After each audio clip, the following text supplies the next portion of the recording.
I've been wanting to make another Avatar video for a week, but I was gone for a few days, had to reschedule this a few times. Someone also left two massive comments on my last Avatar video. Shout out to that guy. So we're locking in today. No beanbag mode, we're going middle chair mode. And yeah, let's talk about Korra. Hey!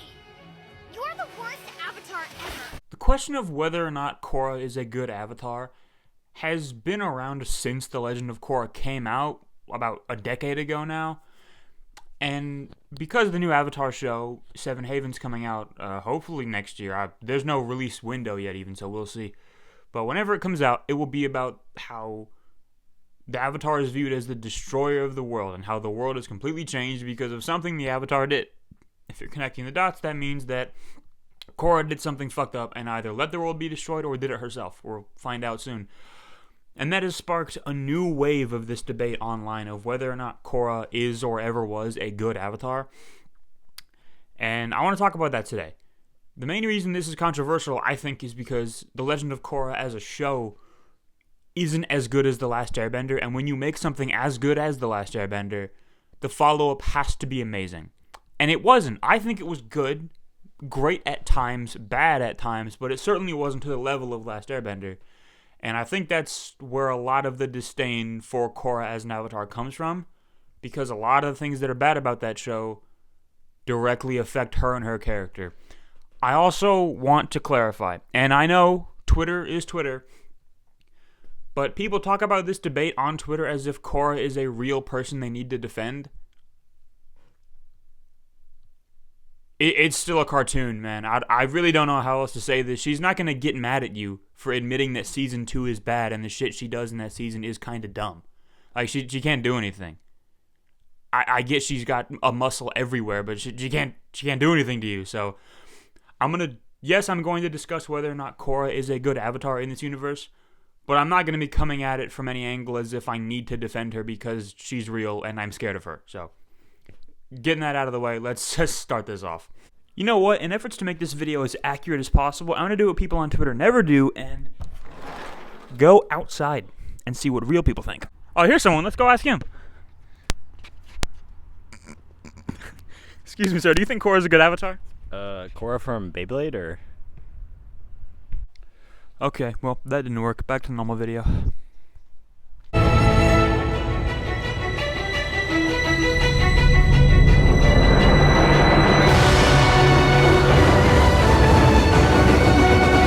What makes a good Avatar? Well, first, it's important to note that many of my friends pointed out as I was asking them about their notes on Korra for this video, there is no perfect Avatar, and there never will be. That is kind of the point of the cycle of that. Every Avatar is going to make a major mistake, and the next Avatar will be able to clean that up, right? Roku let the 100-Year War happen. Aang ended it. Aang let way too many people make decisions at the same time. He let Republic City come up unregulated. Korra fixed that. Korra fixed the division between the non-benders and the benders, blah, blah, blah. We'll get into her accomplishments later. But right now, we got to clarify first what makes a good Avatar. The Avatar is meant as the balance of the universe, right? The balance between the physical world and the spirit world. The balance between all of the elements and all of the nations. And protecting as many innocent people as they can. Also important to note, they're not Batman. They're not certain eras of Superman. They're not Spider-Man. They kill people, or they can, and a lot of them do. So the debate on whether, well, they left the villain alive because, maybe there's some more ambiguity. No, they can kill people, and a lot of them have, and a lot of them would recommend to the new Avatar to do so. In fact, that was basically an entire episode of Aang asking the past Avatars in Season 3 what he should do about Ozai, and all of them unanimously said, kill that motherfucker. So that's very important to know that they are allowed to kill people. And in my opinion, there are certain people who they should kill. There are people who they should not let live after what they did to the world. But yeah, what makes a good Avatar?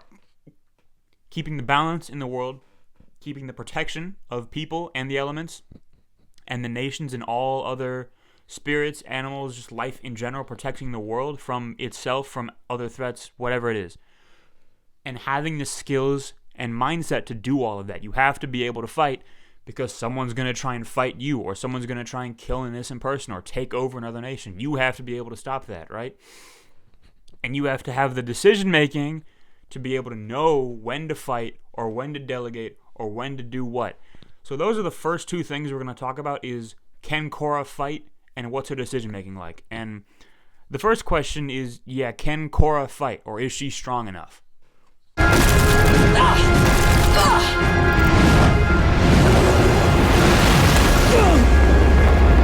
Yes, arguably she's too strong. I genuinely think a big portion of why the show is poorly written or comes off as poorly written is because they made her a fully realized avatar, or close to, at the end of season 1, and did not know how to handle the power scaling with that. And they already kind of broke the power scaling of this universe in season 1 with Amon and his brother being permanent bloodbenders, right? Well, this isn't a video about the writing of Legend of Korra and the power scaling of that system. The question here is Korra strong enough to be a good avatar? I genuinely don't know what the argument is here to the negative. She's without a doubt strong enough. I think she's one of the stronger avatars that we see at her age. We know a lot of details about Kyoshi, Roku, Aang, and Korra specifically.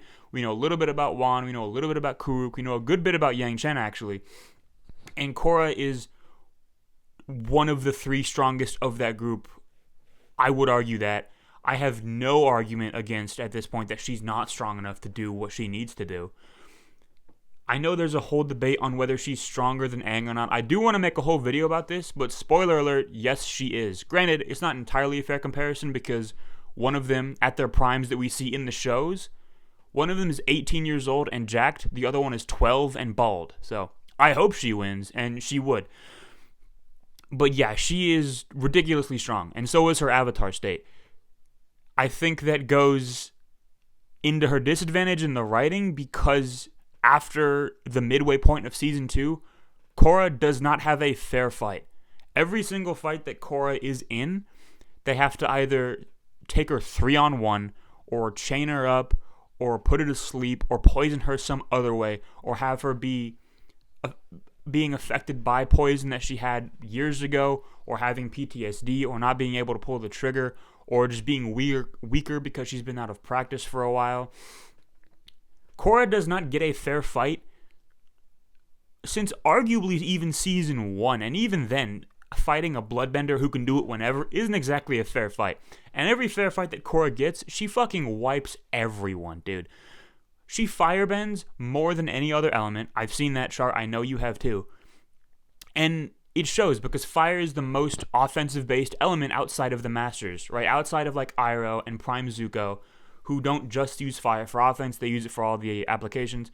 Fire is the element of offense. It's the element of attack, right? That's entirely what we see. And she uses that the most for a reason, because she tries to fight everyone that she can, because she knows she can win. And the villains know she can win too. Tarlok knew that he had to bloodbend her and put her in a cell far away for Tarlok to be able to do anything in season 1, right? Unalaq knew, well, he didn't know this, but he figured it out pretty quick, that he would either need his freaky nieces and nephew to beat Korra, or he would need to merge with the Dark Avatar spirit to stand a chance against her. The Red Lotus never fought her one time. Never even tried. They either put her to sleep, or kidnapped her, or chained her up, or all of the above, and they didn't actually come to blows with her until they poisoned her. That was on purpose. Kuvira tried to fight her because Kuvira knew that Korra was gone for like 3 years and couldn't walk for most of that time. Korra is ridiculously strong. I think the feats that she shows on screen are greater than Aang. The only thing I think you can argue is that Aang's avatar state at its peak might be higher, but I also think that's because Aang doesn't use the avatar state on purpose on screen. He lets it come out of him. Avatar state can happen as a decision. You can choose to enter the avatar state, or it can happen as a reaction. When you're in extreme danger, the avatar state comes out naturally to protect you. However, when Korra's avatar state comes out naturally, it's arguably the strongest we see her in the show. At the end of season 3, when she is deep poisoned, she should be dead. The avatar state comes out and she's able to rip apart mountains and throw them at Zahir. And if the poison lasted 30 seconds longer, or her body was able to withstand the poison for 30 seconds more, she would have killed Zahir in the avatar state and just ended that fight completely. So yeah, Korra is without a doubt strong enough to be a good avatar. I mean, she's a better fighter than the average avatar. I think just not just with her strength with the elements, but with her training and the fact that she's gotten it from different masters of different fighting types and learn her own fighting styles between pro bending and between mixing spirit bending with her styles or mixing other bending styles with each other, like Iroh talked about in Season 1, to make her styles and attacks even stronger. She is no doubt strong enough to be the Avatar. There's also a big discussion online of the villains of this franchise. There's the big pro-Aang camp and anti-Korra camp that thinks Comet-boosted Ozai wipes every Korra villain, no contest. There's the super pro-Korra crowd who, some of them even think Aang is a bad Avatar. I'm not going that far, don't worry. But they say that every single one of Korra's villains would wipe Prime Ozai, no question. I know it's boring, but I'm in the middle on this. I think Comet-boosted Ozai loses to 2 of Korra's villains, but I think he beats the other 2 of them. I think Prime Comet-boosted Ozai loses to Amon because there's no way to get out of bloodbending unless Amon is distracted, and if it's a one-on-one fight, he's not going to get distracted. Amon's going to take Ozai's bending or just kill him. Amon wins. Amon versus Prime Unalaq, I think you have to assume that the Dark Avatar Spirit would be stronger than Ozai. I said it in my last video, but Legend of Korra makes the power scaling for this franchise so difficult, especially with what the fuck is the Dark Avatar? He's not able to bend the other elements. He's just super strong and then turns into a kaiju. I think he beats Ozai because of that. But yeah, Zahir doesn't win a fight in the whole season. He gets his ass whooped by Tenzin until his buddies show up. And then when he's fighting Korra, the only reason he beats Korra is because Korra gets poisoned and almost passes out. So yeah, Ozai would wipe the floor with Zahir if you made them fight. If you put Ozai against the entire Red Lotus, though, that's a real discussion. A discussion that's not really worth having because Korra never fought the entire Red Lotus 1-on-4. And you could genuinely make the argument that if she did, she would win. That's what I think, at least. But yeah, does Ozai beat the entire Red Lotus at once? Genuinely, maybe. Genuinely, he could. I think it's very close. Borderline, he can't just because there's so many different attacks coming from different angles. But Comet-boosted Ozai is ridiculous, so he very well could win that. And then, finally, Kuvira. This is a pretty controversial one, actually. I've had this conversation with my friend a couple times of whether Comet-boosted Ozai can beat Kuvira. I think Ozai wins that fight. I think he does. Kuvira is very strong, very calculated, very quick. But I think especially Comet-boosted Ozai, his attacks are just too strong. There's just too much fire being thrown at one person at one time for her to do anything about. So I think Ozai goes 2-2 against Korra's villains. So right up the middle. And surprisingly enough, the 2 strongest of Korra's villains are in the first 2 seasons. And that's when she makes the worst decisions as well. Which we're going to get into decision making next. But bottom line, Korra faces stronger opponents than Aang. 2 of them, not all of her opponents are stronger than Aang's. And she wins most of the fights. And when she's in a non-disadvantaged position, she wins 100% of the fights. There is an interesting thing about Azula. How strong is Azula and where would she rank in all this?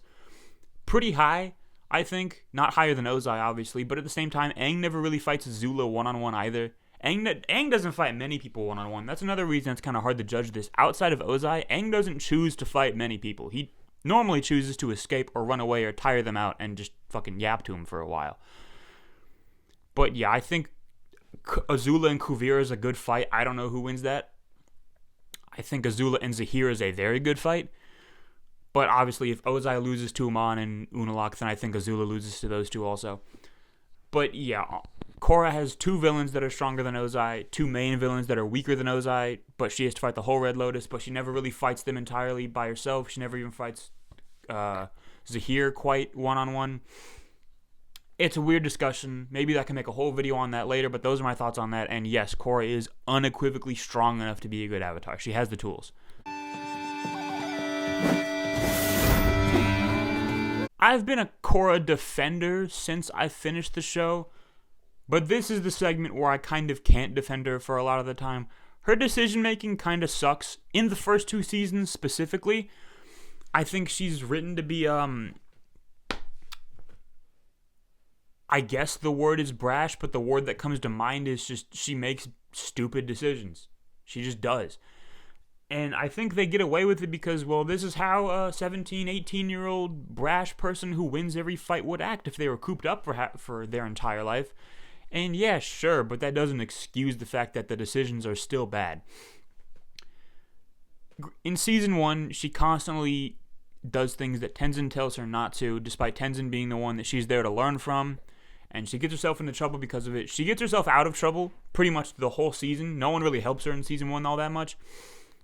Until the very end when Mako of all fucking people helps her. We'll get into that whole thing later. But her decision making just gets her into bad situations, right? This is the main argument against her. It's not that she's weak, is she just makes bad choices.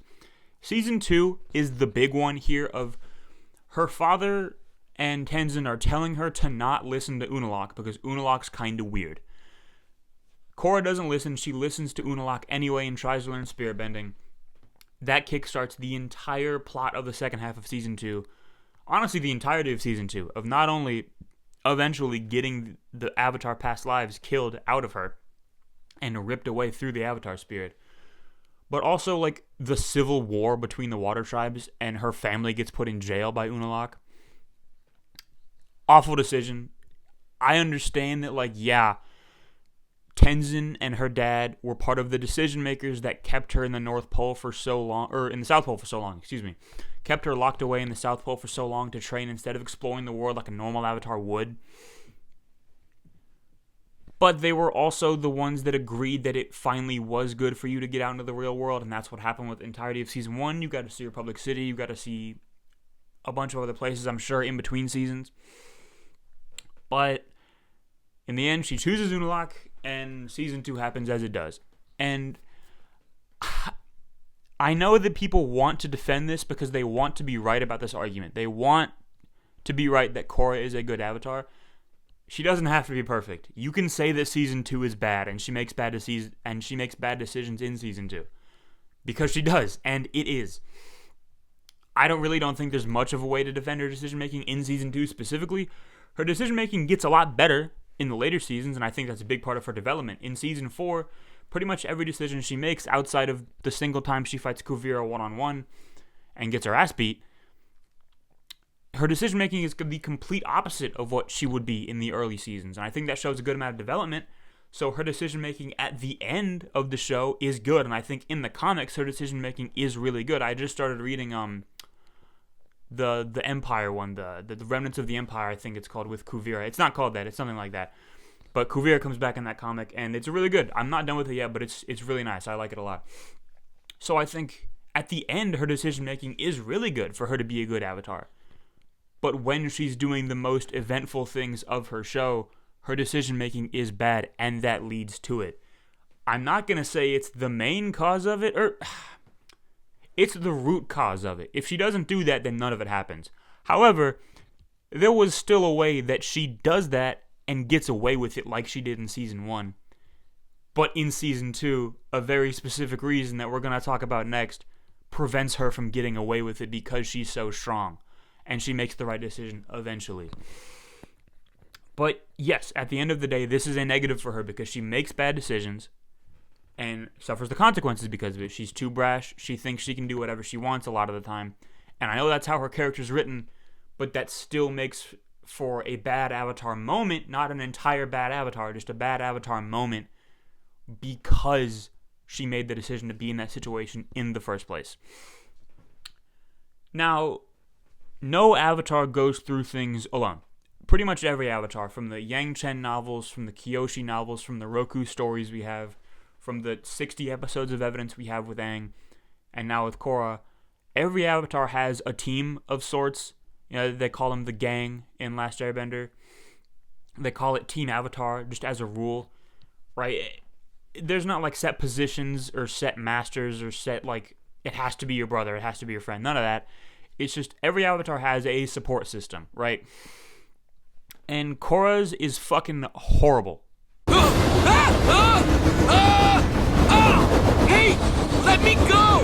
This is not what we rehearsed! Korra!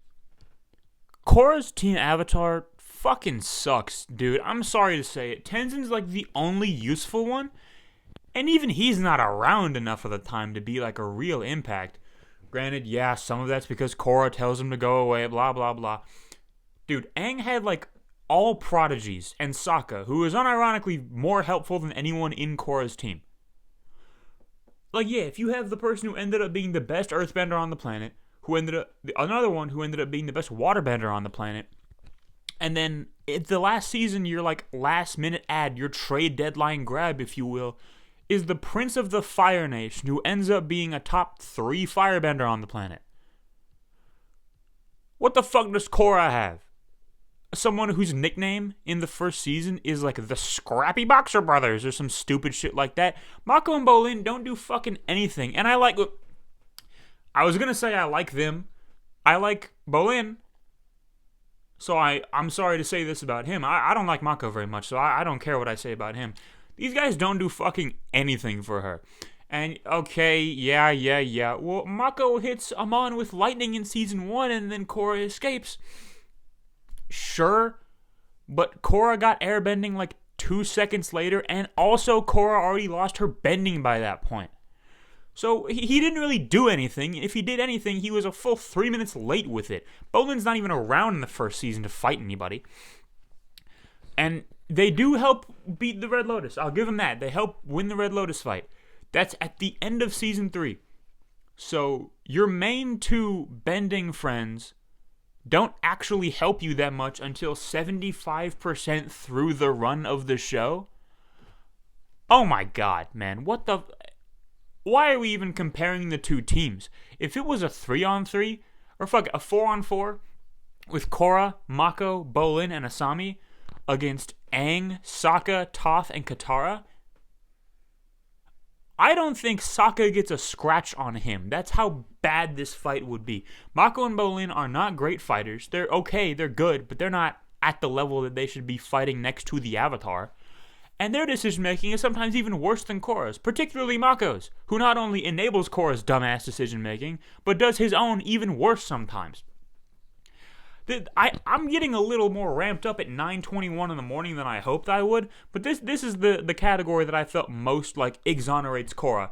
Not to go like full Justin Herbert mode on this fictional character, but this shit is not her fault most of the time because these guys fucking suck at their job of helping her in the slightest. It feels like I'm ignoring Asami, and I guess I was, but she's not as useful as Sokka is as the non-bender of the group. Granted, she gives them a lot more money because Sokka's broke and Asami's like the richest or second richest human being in the world and also super smart. And she can fight. I'm not going to say she can't. She has that electric glove and she uses it as well as she could, probably. But yeah, money's not going to help you fight Zahir, man. All the riches in the world. Okay, well, I guess she did invent the things at the end of season 4 to help take down Kuvira's mecha robot. The things that didn't end up working that well, because the way they beat it is Korra just jumped into the cockpit and whooped Kuvira's ass until the laser exploded. But she tried, you know. At least she tried. Mako and Bolin don't seem to try that hard until the end of season 3. And even then, they kind of killed their matchups on accident. Whatever. She does not have a good support system. Outside of Tenzin, who teaches her airbending, but even like a lot of the arc in season 1 is that Tenzin could have done a better job approaching it. There's a lot of talk about it. It's from both sides. Obviously, it didn't work out in the beginning because they were both a little hard on each other, but whatever. Tenzin's a good fighter. He doesn't really fight in season 2. In season 3, he does. He's a big reason that Korra even has the time to get back to Zahir. So props to Tenzin on that.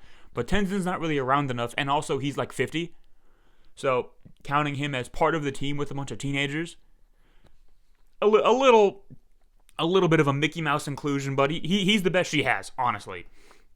And then her dad in season 3 also kicks a bunch of ass to save her. So, like, yeah, when your best options as an avatar to like as your support system is your airbending master who's around half the time, and your dad who's around even less because he's the chief of a tribe at the bottom of the world. Not a great sign for who you have backing you up, man. I gotta say. And we're going to talk about the specific reason I think Mako and Bolin should get a little more shit than they do. And again, I like Bolin. I don't like Mako. I'll repeat that. I don't like Mako in the show. They just had a comic come out a couple days ago now on the 4th about like their mysteries of their past and they go back to the Fire Nation Island. I haven't read that yet. I want to. apparently it gives Mako a better arc, or an arc at all that isn't he's a cop that everyone thinks sucks, but he's actually really good at it. Which fucking blows. Like, a lot of the reason that Korra gets blamed for shit or has bad moments happen to her, as well as a lot of the moments that the show in general is bad, is Mako's fault. I should make a video called Why Everything in the Legend of Korra is Mako's Fault. That would be a way easier video to make than this. I wouldn't have to do any research. I just have to remember the show. And then, everything's Mako's fault. But yeah, bottom line, her support system is not as good as she is in a fight. And that's very important for an avatar, because the stronger you are, the stronger threats you attract, right? They say this in Age of Ultron. They say this in a lot of fictional media. The bigger the strength of the hero, the bigger the strength of a villain they attract. Korra is so strong to the point where three of her villains try to kill her or eliminate the Avatar in general because the Avatar is too strong to be allowed to exist in their mind. 3 of her villains think that way. If you're that strong, your support system cannot be the brokey homeless bending brothers who live in the attic and are, like, good at best. I'm sorry. Like, again, Bolin's a good character. Mako's not. Bolin's a good character. He's not a great fighter. And even after he gets lava bending, like, he's not on the level that he should be for protecting the strongest person in the universe. It's just not... Yeah, I mean, they're not Katara. They're not Toph. And that's an unfair standard to hold them to, quite honestly, because those are, like, the prodigies of their time. But still, when you're constantly going up against threats that are sometimes even stronger than the Avatar, you have to be something, and Korra just doesn't have that. So yes, I know it's the whole logic of, please, just get Justin Herbert one good receiver and he'll be a superstar. It kind of makes sense, man. Like, get Korra, like, if Kuvira wasn't evil and she was, like, Korra's earthbending teammate, things look a lot different.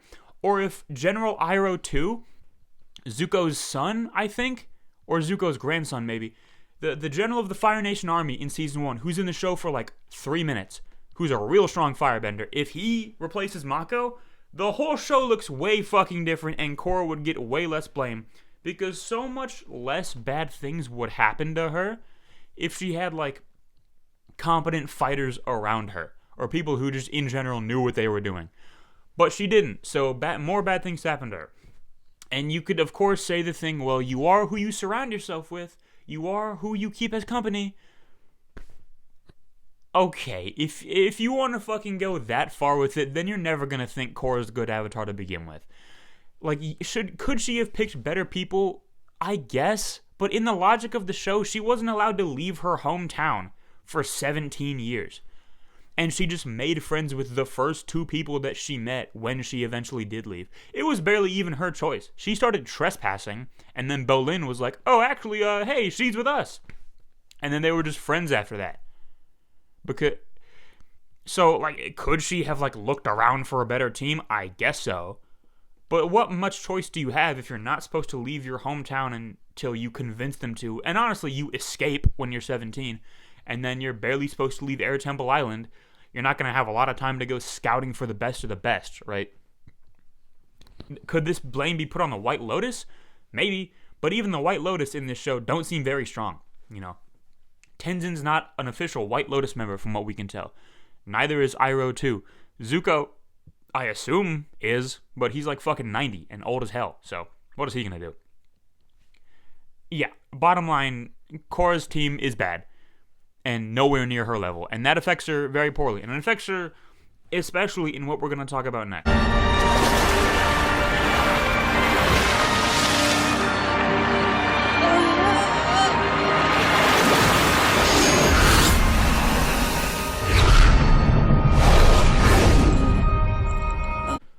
What is currently viewed as Korra's biggest failure is the loss of the past lives.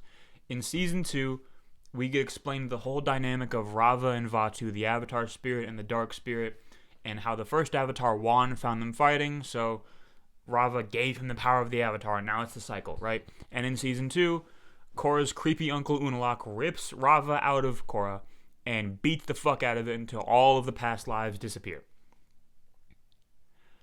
This is understandably seen as her greatest failure. However, again, not to play the fucking sports media card, it's not her fault. If you rewatch that episode where it happens, Korra beats Unalaq's ass. Like, honestly, the fight is not as close as you remember it being. I'll bet on that. It's so bad to where she beats him quickly and gets the dark spirit out of him and tries to lock it up in the tree again and is seconds away from doing so until guess who? The dipshit Bending brothers lose a fight to Korra's creepy twin cousins and they come through and it's a 3-on-1 on Korra because they attack her from behind. So, like, yeah, dude. If you're expecting the Avatar to 3-on-1 the strongest waterbender in the world and his children, who are also incredibly strong, when the other two attack her from behind, it's a total surprise. Like, if you want to expect that, then no one's going to be a good Avatar, because almost none of them are going to win in that situation. But you can't just hold it against Korra because it happened to her on screen. It would have happened to any of them if they were 18 years old and in that exact situation. She had it locked up. Her main two support buddies fucked up their job way too quickly. If Mako and Bolin, they can still lose, but if they just hold out for, like, I'm not joking, 10 or 15 more seconds at most, Korra just ends the fight, and the season doesn't happen for the rest of it. Battle over, Unalaq loses, he goes to jail. That's it. But they can't. They suck at their job so much that they lose in the first 10 seconds of their 2-on-2, and then Korra loses the fight because of it. I know I'm doing the whole, well, just get LeBron more help, I promise. I know I'm doing that for the third time in this video already, but genuinely that's what happens. Like, you can rewatch the episode yourself. Is it a failure that Korra lost the past lives? Yes, that's bad that she let that happen. And yeah, she made decisions to put herself in that situation. No doubt. If she never started spirit bending with Unalaq, or at least showed more caution when doing so, then she would have never been in that situation where she had to beat his ass at that tree. She would never have had to lock Vaatu back up because Unalaq would never be doing what he did. However, this is what I was talking about in the earlier segment where she makes a bad decision, but she was on the verge of getting herself out of it and getting away with it because she's so strong. But then her fucked up support system loses again for like the third time in the season alone. And then she loses because of it. It's an interesting dynamic to play with Korra because she is strong enough to get herself out of almost any situation if she has even an ounce of help. No matter how bad her decision making is, or no matter how many bad things happen to her, she gets herself out of almost every situation. The only one that she doesn't, I think, is this one. You can argue the poison thing, but she got herself out of being poisoned to death. So if she wasn't as strong as she was, she would have just died in that mountain. But with this, yes, losing the past lives is a big challenge that her and every Avatar after her has to deal with now. And it is her fault that she was in that situation. However, she was seconds away from getting herself out of that situation if she just had any more help to stall the 3-on-1 attack and got fucking 2-partied or 3rd-partied. Then, yeah, I think she gets out of it. Ultimately, bad decision to be there, but she almost got out of it. Bad support system leads her to not be able to get out of it. So, past lives is a mistake on her part, but it's not entirely on her. But at the end of the day, yes, if she never did what she did, it would never have happened at all. However, if she never did what she did, the next thing, and the second to last thing we're going to talk about, would also have never had happened. And it's not as much of seen as a unanimous mistake. Some people think it is, some people think it isn't. It's kind of controversial, and I want to talk about it a little bit. So, if Korra never gets in that situation, then none of the spirit portals ever open.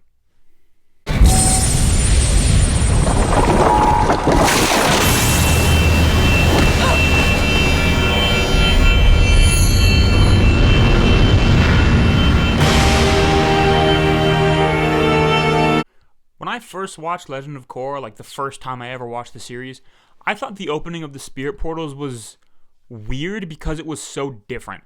Like, it was such a different dynamic from everything we saw in The Last Airbender and everything, honestly, we saw in Legend of Korra up to this point.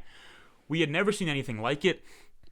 And by the end of the show, not only does she leave the 2 spirit portals at the poles open, but they open a new one because of the giant spirit laser that Kuvira uses in Republic City, and Korra ends up bending all of the energy that shoots out and explodes at her, and it creates another spirit portal in, at that point, what was the biggest city in the world.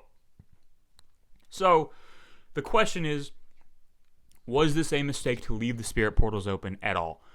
And I've seen a lot of points on both sides. I was talking to my friends about this last night, and one of my friends, shout out Ben, made good points about why it is a mistake. People lose their homes, right? The spirit vines go crazy in Republic City, buildings crumble, people go homeless. I'm sure like the economy didn't do good in Republic City, not to be fucking money pilled on this channel, but you know what I mean. It had a jarring effect on the physical world. It had a jarring effect on spirit world too. There are more people allowed into the spirit world, which ended up pissing some of them off, and the spirits tried to live in the physical world. Some people went into the spirit world, and it was just, in general, not a great initial time of when the spirit portals were open and spirits were more present in the physical world and vice versa. However, logic or not, and I don't think it is logic, but it happened.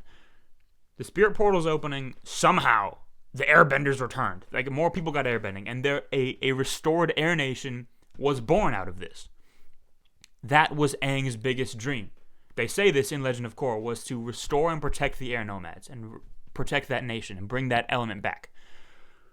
And Korra, accidental or not, does that, right? And if she accidentally, or not her fault, loses the Avatar lives, then I think you have to give her credit for accidentally restoring the air nomads. And I think you especially have to give her credit for being part of the team that brings all the new airbenders together and teaches them about what the culture is like and protecting them, because Zahir tries to fucking kill them. He says he doesn't going to, but he absolutely would have if they gave him the chance. So whether you can give her credit for bringing them back or not, you can totally give her credit for protecting it, and that wouldn't have happened if the spirit portals weren't open. Now, the problem with the spirit portals does not end in Season 3, right? If the spirit portals don't open, Kuvira never gets spirit vines and never makes a giant death mech with a death laser that obliterates entire skylines at once. It's this universe's equivalent of a nuke, and she has it on like an arm-mounted rocket. That doesn't happen. There's a comic called Turf Wars where there's some problems caused by the spirit portals being open. That doesn't happen. So it's not all good that, while yes, the Avatar's job is to balance the physical with the spirit world, and with the spirit portals being open, I think that's a closer step into doing that. But there's a lot of effects on the physical world that would not have happened if the spirit portals weren't open, right? There's not a death mech. Kuvira still invades Republic City, but she's nowhere near as destructive as if she had that death mech that she did. Not as many people lose their homes. I know it's only temporary. They rebuild the housing. But still, if someone fucks up your house and they say, oh, don't worry, we're going to build you a cooler one in 3 months, you're still like, okay, well, I don't have a house for 3 months, so I'm upset. So, you know what I mean? Like, it eventually turns into good things, but there is so much bad on the way. Like, so much. And it's an interesting way to look at the Avatar, because yes, they are supposed to be the balance between the spirits and the people. But where does that balance stop? What makes it a balance and not just one big pool, you know? When you look at one of those old-fashioned scales with 2 dishes on either side, you put a rock in each to see which one's heavier. Is the Avatar's job to make that scale level, completely balanced? Or is the Avatar's job to put them all in one bowl, and that's balanced because it's equal? You can argue both sides, and Korra did the latter, putting everything in one pot to make everything equal and balanced in one thing, because yeah, if you put a bowl on a counter and you fill it with stuff, the bowl is balanced. It's not going to tip over, but it's only one pocket, right? So the spirit portals, I have conflicted feelings on it. It caused a lot of good long-term, I think, but the short-term was atrocious. People lost their homes. The city got destroyed because of it. In Turf Wars, gangs go crazy because of it, and spirits go crazy in the real world. It's a massive adjustment process, and it is not helped by a dictator making a super weapon out of it. But once the adjustment and the acclimation is done, I think it's a good thing. It restored the air nomads. And again, like, it wasn't on purpose. Korra didn't leave the spirit portals open after harmonic convergence because she thought, oh, if I do this, then the air nomads will come back. Surely. No. She had no fucking idea that would happen. But it did. And if she didn't make that decision, that doesn't happen, right? So, at the end of the day, a lot of good and bad come from spirit portals. My take is that in the long term, it ends up being a good thing. But in the short term, it was a pretty horrendous act on humanity and on the spirits as well. Like, again, this is totally like balance versus singular bowl balance, right? If you throw 2 different cereals in one bowl, like, yeah, the bowl is not going to tip over, but throwing 2 cereals together, like, there are some flakes that are going to break because one cereal is harder than the other, right? If you pour milk in that bowl, not both cereals taste the same with milk. Maybe one of them just tastes bad with milk. Maybe one of them tastes better, but because you're putting it in milk with the other one, like, it just tastes worse. Like, it's a large acclimation process, but at the end of the day, you sit back and you look at it, and the bowl is stable. It doesn't move. And maybe it makes something pretty good. And in this case, I think it made something pretty good. We probably have more about this coming soon, because it talks about how in the new Avatar series in Seven Havens, there are spirit enemies as well, so clearly the spirits are still around. And I have a feeling that the world-ending event has to do with the spirit world and the spirit portals, because it's the only thing in the show we've seen so far that can generate enough energy to be like a world-ending event or a city-leveling event, is something to do with spirits. So unless Korra just went Avatar mode and flattened the world herself, which I don't think they're going to have her do, then it has to be something with the spirit world. So we know the effects so far. They could change, and I think, honestly, that's a pretty key to this whole video.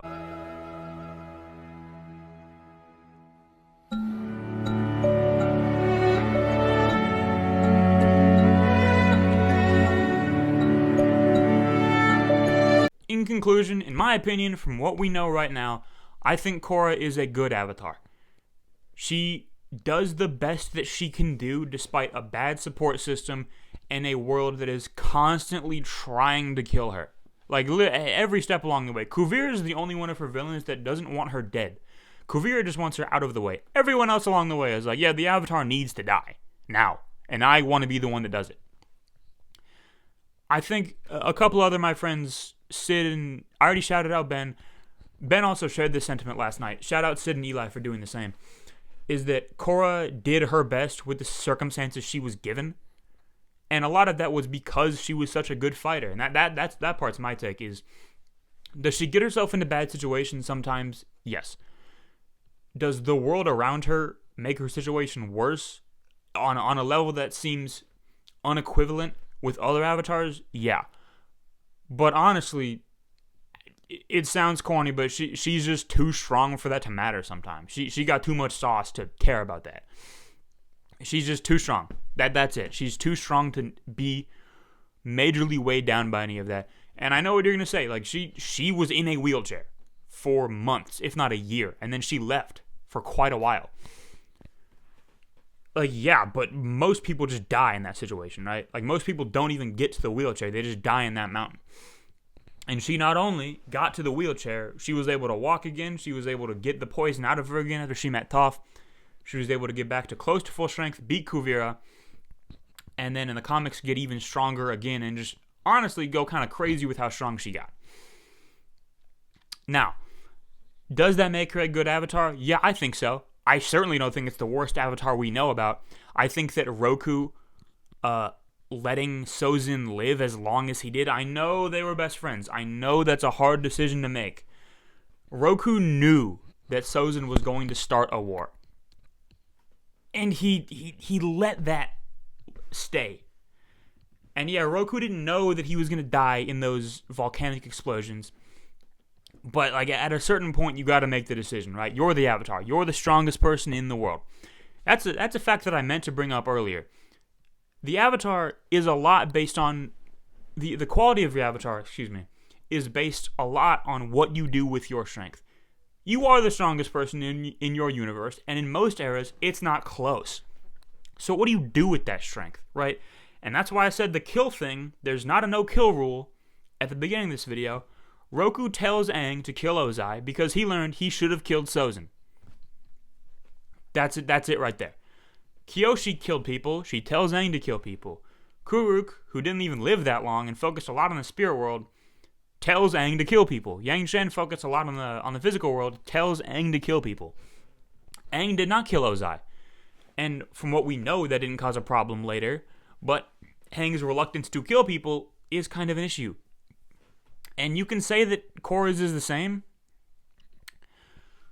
I think Korra killed Unalaq. I think so. I don't think you can apply that criticism to her totally. I think he died. He definitely died, and I think she's the reason. Anyway, you have to make the decisions with this strength. And Korra's decision-making at the beginning is not great. In Season 2, it's not even good. But by the end, I think it is good. By the end of Season 4, especially that scene with Kuvira, where yes, the Avatar needs to kill people sometimes. They do. Kuvira is not one of the people that they need to kill. Kuvira is more of a let justice handle it than this person needs to die. Especially because at that point, Kuvira had surrendered, right? You're not going to kill someone who's surrendered. And Korra does that.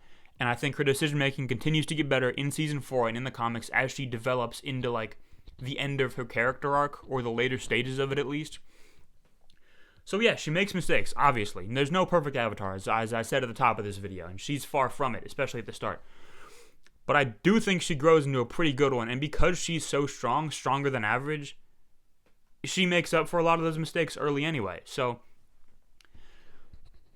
the criticism of Korra online, I think, as a character, in terms of like being a good Avatar, it's way overblown. Like, I get she let bad things happen, but dude, blame Mako, man, if anyone. Like, if you're gonna blame anyone, blame that shithead for making the first 2 seasons of the show much worse than they needed to be. And there's something that the creators of Avatar said that it is kind of brought up, or not kind of, it is brought up online quite a bit. The Avatars are quoted as saying they were surprised that people were less willing to let Korra fail than they were to let Aang fail. That's used a lot in the misogyny debate of, well, people don't want to see a woman fail, they'd rather see a man fail and come back. I'm not nearly smart enough to comment on that part of it. But I do agree with the main point of that. Like, yeah, Aang made mistakes too. People just forgive them a lot more. And they're not as obvious. Obviously, there are not as many, like, oh, because Aang made this choice, the Avatar state is gone. Or because Aang made this choice, he cannot talk to Roku anymore. However, yes, he was 12 years old, but he died twice. And if it wasn't for Katara, there were 2 separate instances where he would have died, or at least not been able to stop the war. He probably dies in that iceberg if Katara doesn't stumble upon him. And I know you're saying, well, he's close enough to the water tribe, someone would have found him eventually. He's been frozen for 100 years. What's 3 more months before the comet hits and the Fire Nation just wins the war? So he just dies in that iceberg. Granted, he ran away because he would have died anyway, so that was the right decision eventually. But it's not like he didn't have help, right? And at the end of Season 2, Azula kills him. Straight up, hits him in the back with lightning. And if Katara didn't have the spirit water and know how to use it, he would have died from that wound. And even after that, because he was so careless and just floating up in the Avatar state in general, he didn't have the Avatar state until halfway through the final battle with Ozai. And that's a problem, right? Aang being unconscious for as long as he was ended up being a problem.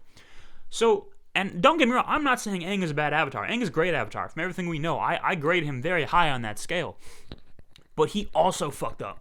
He also made bad decisions. He also played it careless sometimes, and he had help to get out of it.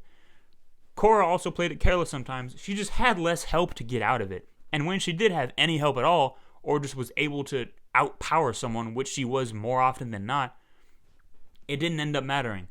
So at the end of the day, I think Korra is a good Avatar. I'm not going to sit here and debate whether she's a better Avatar than Aang. The only debate I'm going to have between those two is who's a better fighter. And I do want to do that video at some point, because I have a lot of thoughts on it, and I think it's really fun. But yeah, I think Korra is a good Avatar. The hate is overblown. The help is horrid, and the decision making is poor until the end of her character arc, and she doesn't have the help to get out of that as much. So, thank you guys for watching. I hope you got this far. Leave a like, leave a comment, subscribe if you're not. I'm glad I finally got to make this video, segmenting my days out to make this. I'm actually kind of pretty happy I got this out. So, let me know what you guys want to see next. I've gotten a lot more views than I thought I would recently, so I'm gonna try and keep up on this animation kick. That's what's seeming like it's getting them more. And yeah, I'll talk to you guys next time. See ya.